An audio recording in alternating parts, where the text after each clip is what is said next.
বাংলার মুখ্যমন্ত্রী মমতা বন্দ্যোপাধ্যায় নির্দেশ দিয়েছেন যে ভারতবর্ষে কঠোর আইন আনতে হবে, যে আইনে কয়েকদিনের মধ্যে দোষীদের বিচার করে ফাঁসি দেয়া যায়।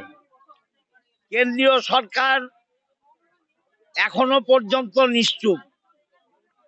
20 দিন হয়ে গেল সিবিআই হাতে মহামান্য আদালত কেস দিয়েছেন। প্রথম যে একটা আসামি বাংলার পুলিশ ধরেছিল, তার বাইরে কোনো নতুন আসামি আজও পর্যন্ত গ্রেপ্তার হয়নি।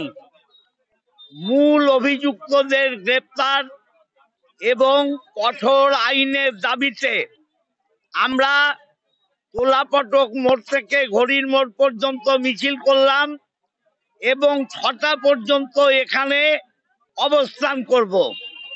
আমরা চাই সিবিআই দোষীদের গ্রেপ্তার করে অবিলম্বে শাস্তির ব্যবস্থা করুক এবং তাদের ফাঁসি হোক।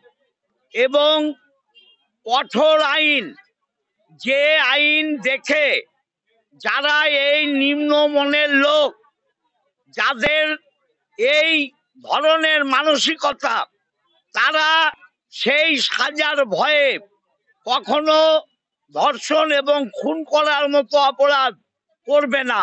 আমরা সেই আইন চাই এবং সেই আইনের দাবিতে আমরা এখন অবস্থান করব। 6টা পর্যন্ত এই অবস্থান চলবে।